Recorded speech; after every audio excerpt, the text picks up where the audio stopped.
Welcome into the Hard Count, the People's Show. For every single thing that you know and that you love about college football, it happens here on a daily basis. Nick Brake doing the heavy lifting. You can help drive the show by subscribing to the channel. Folks, if this feels a little bit different, it's because we are live as can be. We've taken the safety net, pulled it out from under us, and we are live in living color coming to you after a college football Saturday. How about it, man? This gets me so fired up. It is gut check season all over the college football landscape. You saw it yesterday. App State, gut check time. Hail Mary, they win the game. Notre Dame, gut check time in South Bend after a tough loss to Marshall. Cal comes into town and just about Hail Marys them, but they got it done. All over the country, folks, teams are taking shape. You are now seeing the real identity each and every week from your favorite program. We got a great show lined up for you tonight. We're going to talk all about Penn State running over Auburn. I mean, they just scored another touchdown down there at Jordan-Hare. Bad news for Brian Harsin and company. We're going to get to a lot of that. LSU caught their stride against Mississippi State. Really interesting, that team, how when they get their sense of urgency, whole new outlook on that program. Brian Kelly got that thing headed in the right direction. Going to unpack what's going on down there in Baton Rouge. How about Miami? Going to Kyle Field, giving them all they could handle, but the big story is Texas A&M. When you want to talk about a gut check, that was a gut check game for both teams. And with Max Johnson at quarterback, A&M finding a way to get it done with their back against the wall. We're going to wrap this thing up talking about who our top 4 teams in the country are as of right now. Now, this is going to change a lot throughout the course of the season. The committee's waiting a few weeks to give you their college football playoff rankings. We're going to do that tonight on the show to wrap this thing up. Before all of that, though, we got to talk about Oklahoma going to Lincoln, Nebraska, and making a statement. Oklahoma won the game 49-14 over Nebraska, and there's a lot to unpack here. Nebraska did kind of, in a condensed way, what we thought they might. Mickey Joseph taking the reins after Scott Frost gets asked to leave the program for a few $1 million, head coach. And we thought, okay, maybe Nebraska, for the first time since the Northwestern game, is refocused. Maybe they just look like a different team, and now without all those distractions, they come out swinging. And that's what happened, to be fair. On the first drive of the game, Nebraska drew first blood. They landed a solid right hook on the chin of the Oklahoma program. And so you're saying, okay, here we go. This is new Nebraska, baby. Oklahoma, to their credit, and we'll talk more about this in a second, Oklahoma steadies themselves, kind of taste their own blood for a second, and then just proceeded to throw haymaker after haymaker after haymaker on the Nebraska program. So again, we're going to unpack that more in a minute, but as far as this pertains to Nebraska, what I think we learned is this is truly going to be a full reset, whether it's Mickey Joseph or whether it's some other head coach that comes in and takes that job. It's going to be a full reset at Nebraska. It's going to take a full reset this season for them to be competitive. They just fired the defensive coordinator, so there's going to be some things that are still sort of working around here. Bill Busch is going to be the defensive coordinator going forward. But when it comes to this team the rest of the way, I think we saw they still have some players on this team. Especially on offense, they got some guys. We were really high on Casey Thompson coming into the year. I don't think we're wrong on that. They were averaging 35 coming into this game. The offense has got some juice. They got Anthony Grant. They got a lot of playmakers. But as a team, within this program, they're still going to have to find their footing, and it's not going to be this coming season. So Nebraska fans, hang on tight. I think help is on the way. I think whoever you get in there has a chance to do a lot with the talent in this locker room. But in terms of what you already have in place, in terms of the structure you have in place, might be a little bit of a waiting game past 2022. The bigger takeaway for me is Oklahoma. Because coming into this game, what I was looking for from Oklahoma is, okay, validate what you did those first 2 weeks of the season. You look dominant, but you look dominant against UTEP and Kent State. No knock on those programs, but Nebraska's a Power 5 football team. They're going to have a different caliber of athlete on the field than those programs would present you with. So for Oklahoma, the fact that they were able to, one, handle momentum going against them for the first time this season, steady themselves, and then proceed to play their game, tells me a lot about the maturity of this team. Because it would have been really easy to fall trap to really what Nebraska was bringing to the table that day. because Nebraska had nothing to lose, was in wounded animal mode, and a wounded animal, right before it takes its last breath, this is morbid, but hang with me, right before that animal goes, it gives one last solid kick. And that's what Nebraska did the first drive of this game. They gave their last solid punch, last ditch effort at Oklahoma, and Oklahoma took that and then went forward and played their game. The thing I was impressed by was Oklahoma didn't really have to adjust too much. They didn't really have to adapt what they did from a defensive or offensive standpoint to what Nebraska was bringing. They were able to just kind of play their game. And so, as a whole, do we know that Oklahoma is going to be elite the rest of the way? There's a lot of football left to be played, folks. Oklahoma's got some really good teams left on their schedule, but for them to pass this first test gives me some encouragement that, okay, there is something under the hood here at Oklahoma. Dillon Gabriel, he's got full command of this offense. He's got full command of this team. That whole marriage we talked about going into the year with Jeff Lebby and Dillon Gabriel, will it work? Will it not work? Oh, it's working. So far, it's working. The ROI is phenomenal. So you passed your first test, but like I said, when Big 12 play ramps up, that's when we find out exactly who they are. It's like if you were to walk into quantum physics class, I'd be concerned if you hadn't passed algebra. If you hadn't passed basic math, I'd be like, what are you doing in this class? So are we prepared to put Oklahoma in the quantum physics of college football class? We're going to put them at the elite tier just yet? I don't know about that. But for them to be able to pass this first test, show us that they're able to beat competition they're supposed to beat and beat them in the way they're supposed to beat them on the road, I'm impressed. I'm encouraged. So Oklahoma doing what they're supposed to do. Again, going to Lincoln, getting a definitive win against a dangerous for what they were in terms of situation-wise, Nebraska, 49-14, Oklahoma getting it done.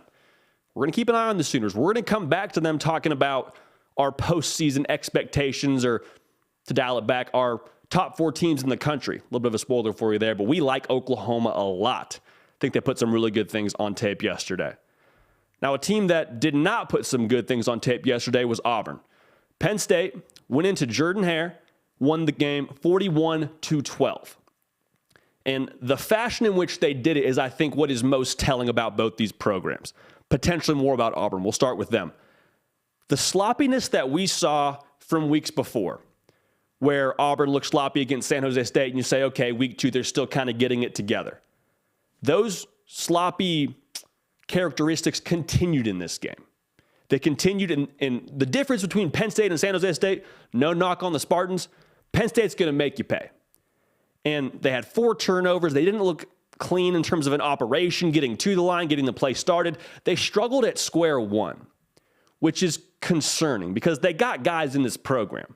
Tank Bigsby, absolute dog, was held in check most of the day. TJ Finley, a lot of physical ability, didn't look very polished during the game.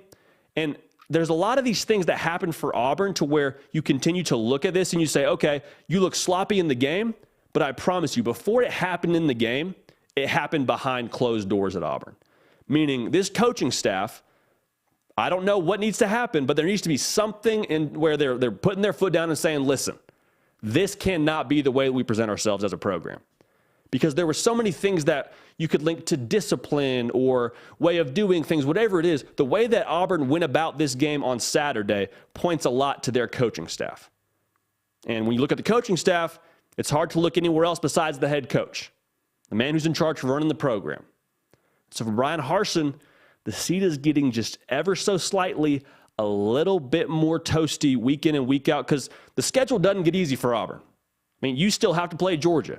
You still have to play Alabama. You still got to play A&M. Auburn's schedule the rest of the way, Penn State's just the start of your problems. One of the biggest things that I noticed was the way that Auburn lost at the point of attack. That front 7, time and time again, was getting blown off the ball. Even if it wasn't a 7-yard gain, even if it wasn't a first down, just a 2-3-yard gain, they were still getting pushed a yard or 2 off the line of scrimmage. It's hard to win a game when your big boys can't stand up to the attack of what the other team's bringing on the offensive line. And Penn State, to their credit, just had their way. So that's what we'll start with them. They won the point of attack. Nick Singleton had a day. Him and Katron Allen carried the load. Nick Singleton went over 100 yards for the second week in a row, and he just adds so much balance to this program, to this offense even more so. Because over the last year or so, that was one of the main concerns, was a lot of players, a lot of ability. They're going to recruit well. James Franklin's a great program. But if you can't run the ball, it's hard to get anything started. Because when you can't run the ball, defenses can key on your quarterback and make him uncomfortable as much as they want to, because they're not worried about you running the ball. They're not worried about you dictating your tempo to them. And for Penn State to now be able to say, we can run the football at you, play after play after play, first and second down, we can hand the ball to Singleton, we can hand the ball to Allen. You know how much easier that makes Sean Clifford's job? For his 92nd year playing quarterback for this team, he was really efficient yesterday. I think it was 14 of 19, looked comfortable for the most part, didn't have to do too much, averaged right around 9 yards of completion. His job got substantially easier dealing with 3rd and 3, dealing with 2nd and 6. Just situationally, Penn State is at such a better place with the run game the way it looked yesterday. I mean, a season ago, they were not nearly as efficient as they were yesterday. So Singleton and Allen both adding a whole new element to this offense. We mentioned it a little bit in terms of the defense for Penn State, but they were playing sideline to sideline with no seatbelt. They were flying all over the place yesterday against Auburn. And it showed with those 4 turnovers they forced, a lot of them were just havoc turnovers, meaning they were making that quarterback uncomfortable. Whether it was Finley in the first half, Ashford in the second half, it did not matter who was taking snaps for Auburn. Abdul Carter was a freak show for them yesterday. Believe he led the team in tackles. He's someone that you're going to have to pay attention to for years to come in this sport, because he's going to be a guy that you get to talk about when it comes to those postseason accolades. His name's going to be in a lot of those conversations. So I think to zoom out a little bit here, if Penn State can play the way they did yesterday against Auburn, if that can be even more so their formula the rest of the way, if they can be balanced offensively, take some pressure off their veteran quarterback, and they can be physical both on offense and defense, which sounds simplistic to say. I assure you it is not a simplistic thing to execute. They're going to be dangerous. Are they going to win the Big Ten? I don't know if I'm ready to say that, but I promise you they're going to ruin a lot of people's postseason hopes by playing this brand of football. Now, can they do it week in and week out? Remains to be seen.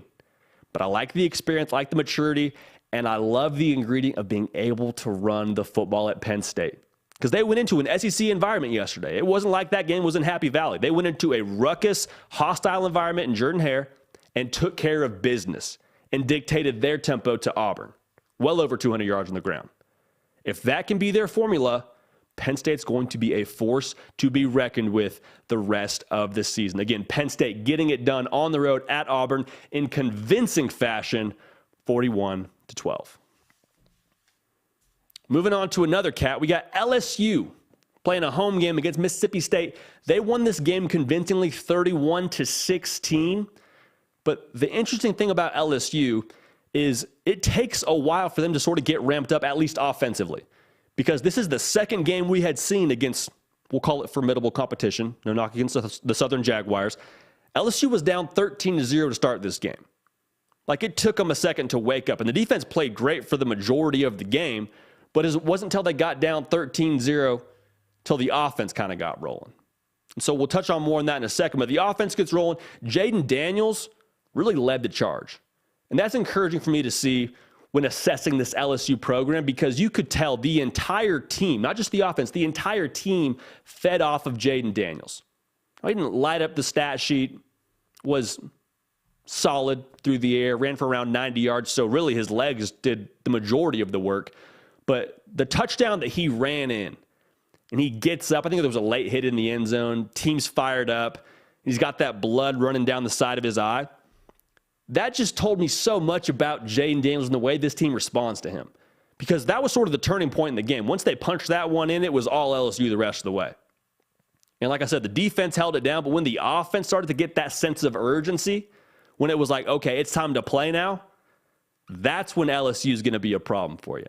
And to have a quarterback that can lead the charge, to have a quarterback be the catalyst for LSU going forward, might be jumping the gun. I haven't seen LSU have a guy like that at quarterback since Joe Burrow. Now, are we saying Jaden Daniels is Joe Burrow?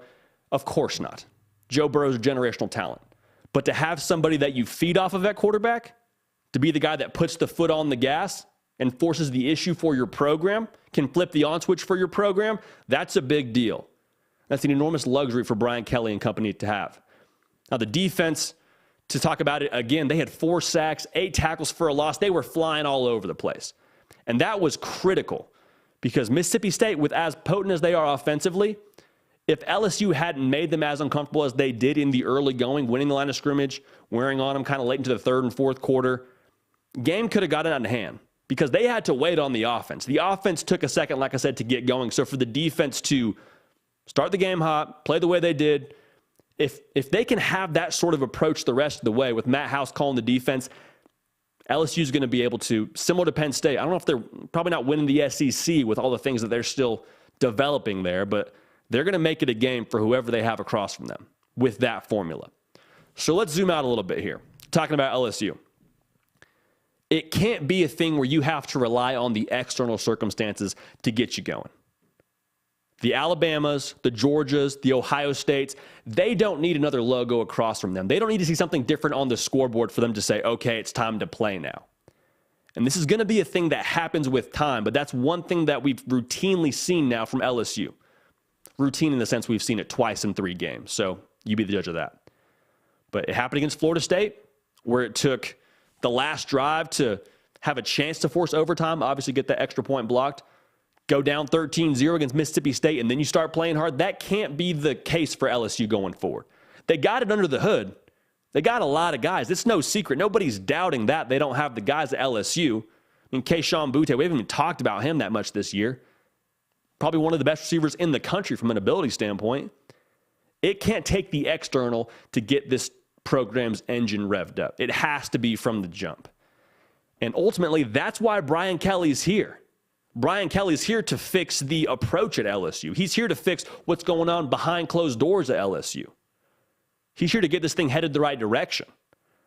So if I'm an LSU fan, I wouldn't be overly concerned on the ROI with Brian Kelly in year 1. Yes, you have a capable quarterback, a proven quarterback to some respect in Jayden Daniels with what he did at Arizona State. But Brian Kelly's not worried about just 2022. I promise you, the vision for him is much further in the future. And the best way I can explain it is this. Whenever something gets fixed, whenever some appliance, whether it's pipes, whether it's a computer, whatever it is, once it's fixed, what do they tell you? Hey, just let it run for a second. Turn it back on, turn it off, turn it on, let it run. Let it sit for a second. That's what's happening at LSU. It's fixed in the sense that you got the right guy at head coach.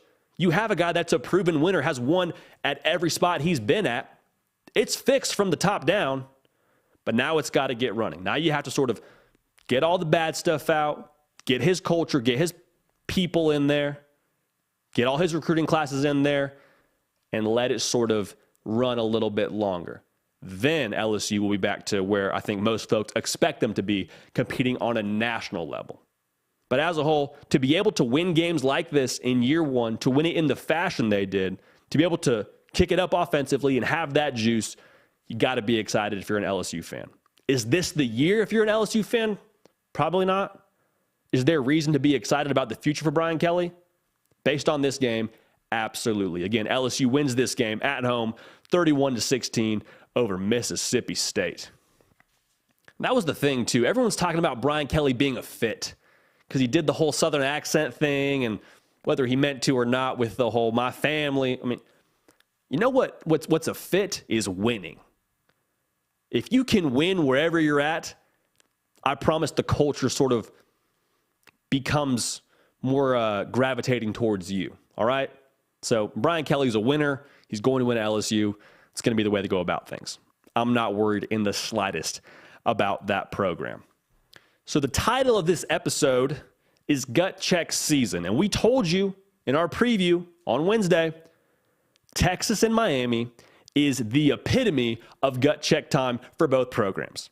Miami, they're that team that's sort of chomping at the bit. Mario Cristobal came there. He's Miami-born, Miami-bred, and he's there to sort of take them from being Miami back to being the U.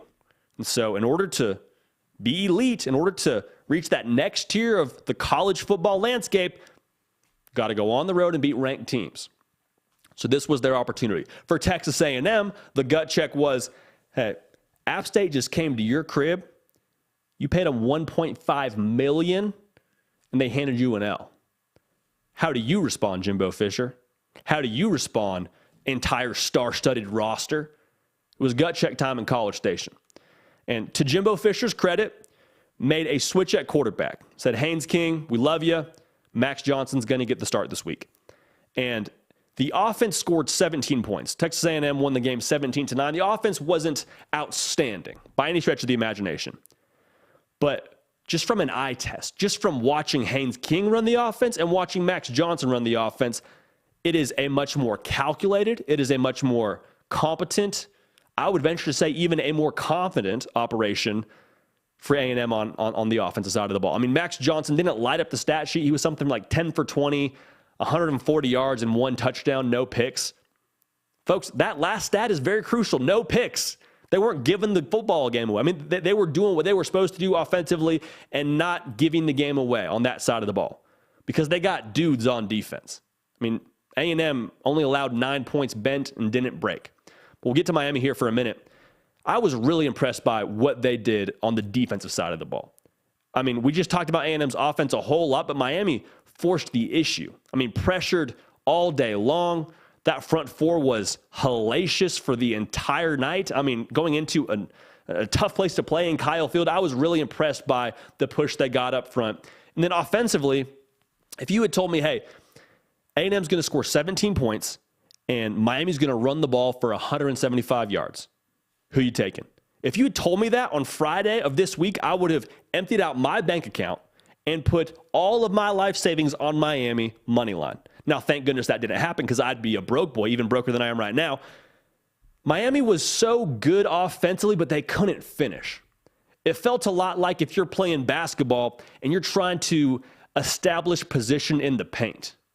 You're posting up, you're knocking around, you're throwing elbows, and you're catching the ball in the paint with a chance to score. All you got to do, turn around, right hook, you got to finish. Miami caught the ball in the paint a lot. They were in the red zone a lot, but they traded threes for touchdowns. Can't do that. Elite teams finish in the red zone.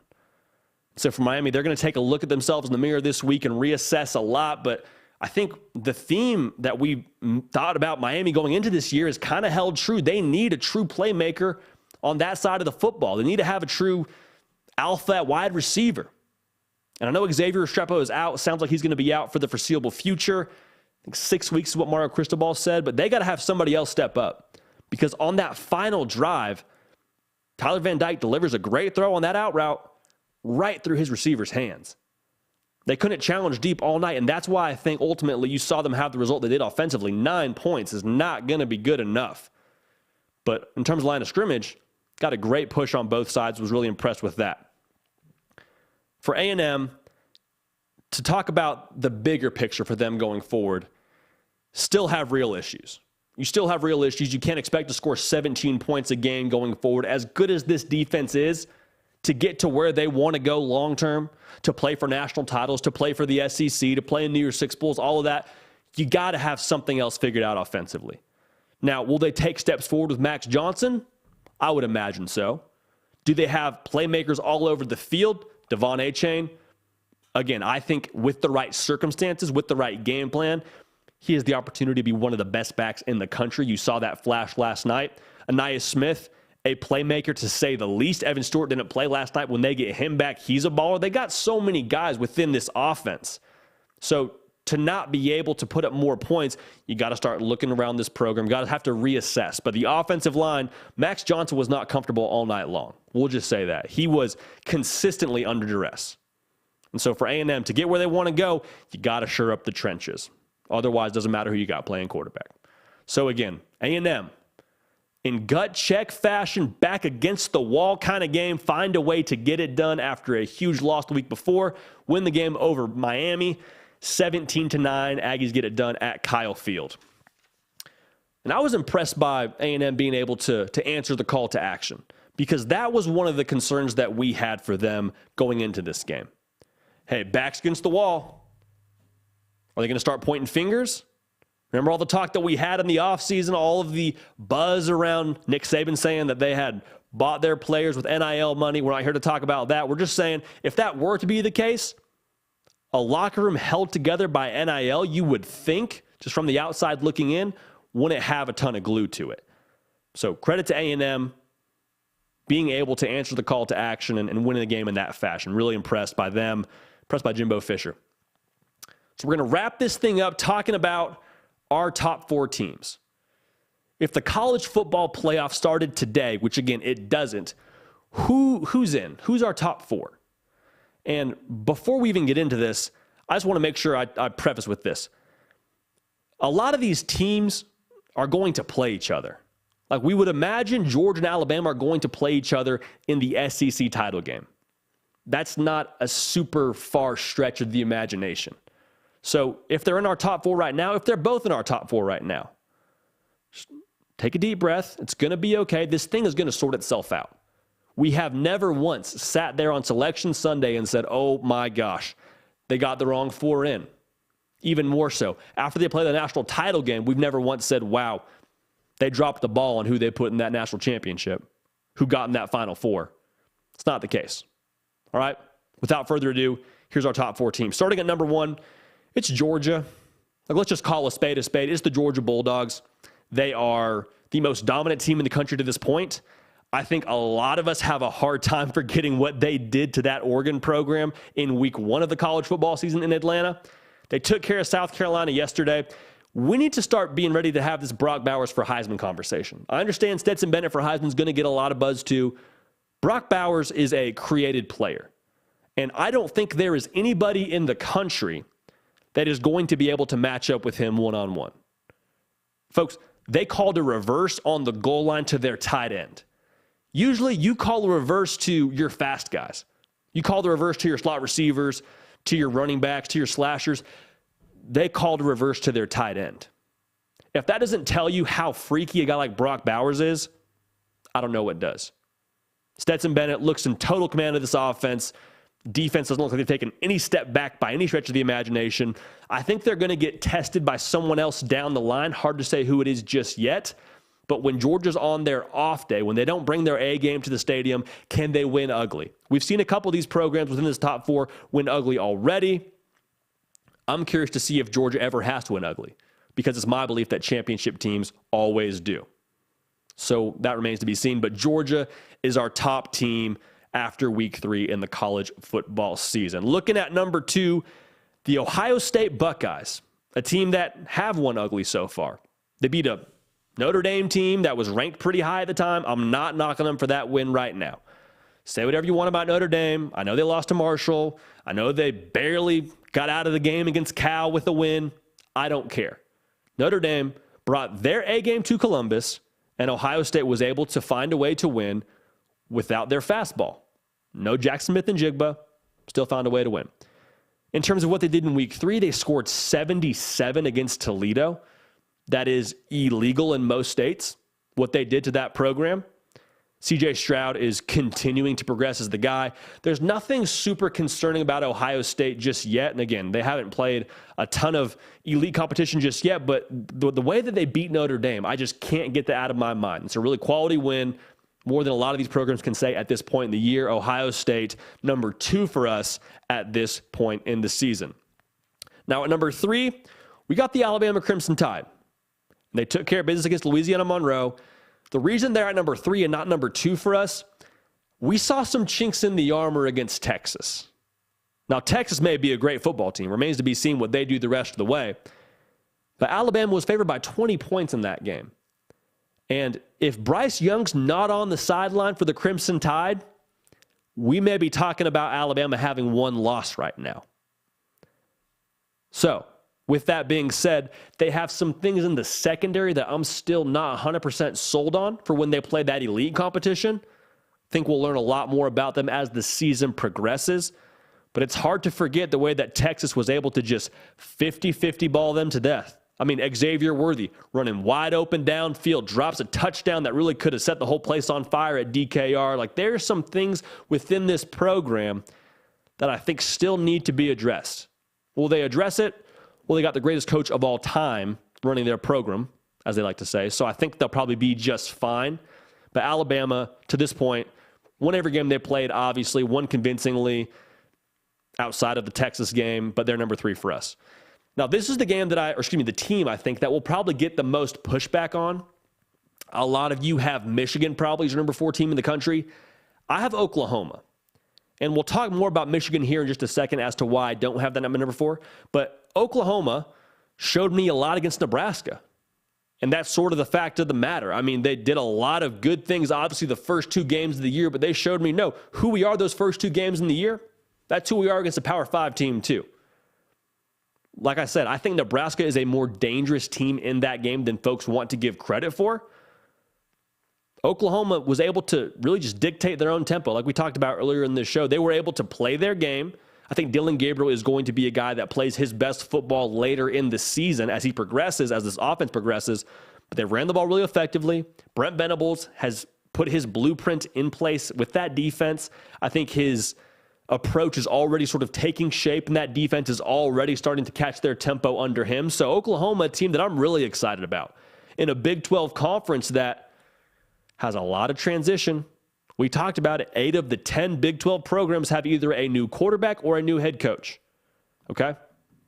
So for Oklahoma to catch their stride and to look as solid as they do already is why we have them at number 4. Now at number 5, we have Michigan. And if you want to put Michigan at number 4, I'm not going to argue with you too much, but here's my only issue with them to this point in the year. Have they won every game convincingly? Absolutely. They've looked great. Jim Mora said it this week going into the game. He's like, they don't have any weaknesses, and they don't. But even if they did, wouldn't they be sort of difficult to see to this point in the year? I mean, they played Colorado State, they played Hawaii, they played UConn. Folks, those 3 programs are arguably among some of the least in college football right now. Not to say they'll stay that way, but from what Michigan did to them, we don't know anything new about them. There's nothing that we've been able to glean about Michigan going forward just yet. Now, what I do love is what they have at quarterback with J.J. McCarthy.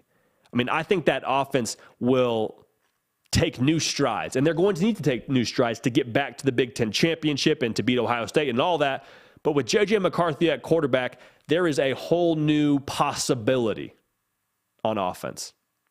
A whole new world if you're into Disney. That's kind of the whole reality right now at Michigan. Because on the defensive side of things, let's call a spade a spade. You lost 2 NFL caliber edge rushers. It's not your fault, but if your defense takes a small step back to get back to where you were, you would imagine you need a slightly more adequate effort on offense. All right, so you're going to have to probably score more points. Now, Michigan, a team that very much so will force the issue in the Big Ten. I fully expect them and Ohio State to play at the end of the year with unbeaten records. So we'll see what happens there. But as of right now, just based on their competition, we're going to go ahead and put them at number 5. At number 6 for us, we like Clemson. So our first 2 teams out are Michigan and Clemson. And Clemson is a team that we will learn about, obviously, as with all these teams, as the year goes on.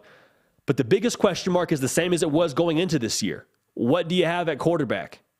Can DJ Uiagalelei or Cade Klubnik be the guy to allow your offense to match what you're bringing on defense? Because the ACC, no knocking any of those programs, Miami included, is not going to be the gauntlet. It's not going to be like the SEC. They may have to go unbeaten to end up in the college football playoff. In order to do that, I think they need more production. Everybody thinks they need more production at the quarterback position. And DJ has been solid. I mean, he's not lighting the world on fire. He's not putting up J.J. McCarthy numbers, but he's been serviceable so far. It's hard to stave off the temptation to go with Cade Klubnik because of what you've seen in spurts with him. And kind of similar to what we talked about with Michigan, just the idea of playing a Cade Klubnik and what he brings vertically is obviously a little bit appealing. But Dabo's been pretty transparent, especially in ACC Media Day, saying, no, DJ's our guy. We're going to roll with him. So we'll see what happens there, but it all centers around the quarterback because the rest of this roster, especially on the defensive side of the ball, is really, really good. Really, really good. I mean, DJ, if he can play just marginally better than he did a season ago, where he threw 10 interceptions and 9 touchdowns, and if they can have some of those skill guys continue to step up, and just be ever so slightly more productive, Will Shipley, a guy that's had great ROI at this point in the year, they're going to be okay. So for them, the money's going to be made later in the year. Again, I think they need to go undefeated to make the college football playoff, but Clemson, as of right now, is our number 6 team in the country. Golly, I'm fired up. This was a blast. We went live. Nick, we went live, and I think we still have our jobs, from what I understand. I guess we'll find out after we get off the air here. But, folks, if you haven't yet subscribed to this channel, would encourage you to do so. We are at about 16,990 something at the time of us going live. Stop what you're doing right now. Click the subscribe button. Cost you absolutely nothing.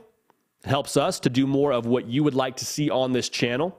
And going forward, we're going to try to do a mailbag. We're going to try and do a mailbag. Also going to try and do a party section, meaning in the live comment section. We can do it tonight. We're going to do it going forward. You can ask a question. We're going to answer it live.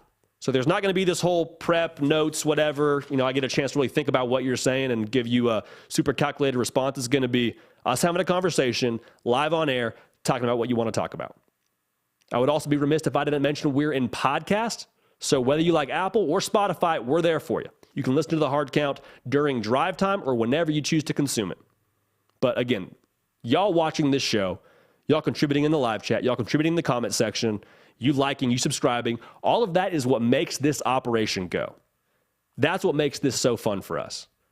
College football is very much so a fan base driven sport, and that's what makes it different than every other sport in existence. That's what makes it different than the NFL. That's what makes it different than the NBA. The passion and the fan base and the way that you're tied to your program is why we love this so much. So contribute to this program. We're going to make sure we hold it down on our end. All right? We appreciate you tuning in. We're going to keep the party rolling, and we will see y'all next time.